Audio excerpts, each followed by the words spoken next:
আসসালামু আলাইকুম, কেমন আছেন সবাই? আজকে আমি আপনাদের সাথে শেয়ার করব একদম ফ্রেশ এক্সপেরিয়েন্স। আমাদের বাসায় হঠাৎ করে বড় বোনের বাড়ি থেকে মেহমান এলো, আর সেই মেহমান আসার গল্পটাই আজকের এই ব্লগে। আগের দিন থেকেই আম্মু এবং আপু রান্নাবান্নার সকল দায়িত্ব নিয়ে নেয় এবং সব কিছু রেডি করে রাখে, এবং পরের দিন সকাল সকাল আমরা ঘুম থেকে ওয়েট করি কখন মেহমানরা আসবে। আমরা তো সকাল থেকে ওয়েট করছিলাম, তবে তারা আস্তে আস্তে একদম দুপুর হয়ে গিয়েছে, একটু লেট হয়ে গিয়েছিল তাদের আসতে। আমরা তো অপেক্ষাতেই ছিলাম তারা কখন আসবে।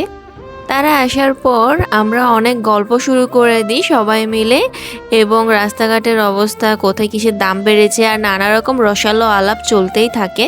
মজার ব্যাপার হলো, বাসায় যতই ভিড় হোক না কেন, বড় বোনের বাড়ি থেকে মেহমান আসলে বাসায় যেন আলাদা একটা প্রাণ ফিরে পাই।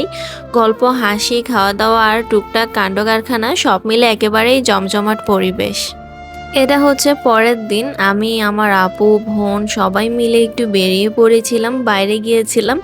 আসলে আমি কিছু শপিং করতে বের হয়েছিলাম, আর আজকে অনেক শপিং করা হয়েছে, কিছু জুতা টুতা কেনা হয়েছে। তো বাইরে থেকে অনেক খাবার টাবার খেয়ে নিলাম, এবং বাসায় আসার সময়ও কিন্তু অনেক কিছু নিয়ে এসেছি। আবার দেখি আব্বুও বাইরে থেকে একটা মালাই কুলফি আইসক্রিম নিয়ে এসেছে। সে আইসক্রিমের স্বাদটা কিন্তু অসাধারণ ছিল।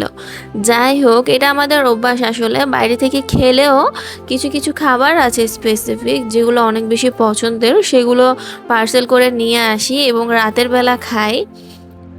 অন্যদিকে ছোট বোনের হাজব্যান্ড তো বিদেশ থেকে এসেছে, এবং আসার সময় আমাদের জন্য কিছু চকলেট আর জিনিস পাঠিয়েছে। সেগুলো একটু তোমাদেরকে দেখিয়ে দিই। দেখতে পাচ্ছ অনেক কিছুই পাঠিয়েছে। তো সব মিলিয়ে আসলে সবার প্রয়োজনীয় কিছু জিনিস ছিল, এবং অনেক বেশি ভালোই লাগছিল সবগুলো জিনিস দেখতে। গিফট পেতে তো সবারই ভালো লাগে, আমিও তাদের মধ্যে একজন। এখানে অনেক প্রয়োজনীয় কিছু জিনিস পাঠানো হয়েছে, ফেস ওয়াশ পাঠানো হয়েছে, আর বাকিগুলো তো নিজেরাই দেখতে পাচ্ছ। যাই হোক, আশা করছি আমার আজকের এই ব্লগটি তোমাদের অনেক বেশি ভালো লেগেছে।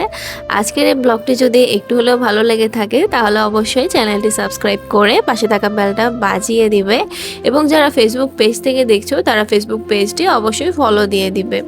আর ভিডিওতে একটা লাইক দিতে ভুলবে না। কমেন্ট করে জানিয়ে দিবে আজকের এই ব্লগটি তোমাদের কেমন লেগেছে। যাই হোক, আজকের মতো বিদায় নিচ্ছি, সবাই খুব ভালো থাকবে। আল্লাহ হাফেজ।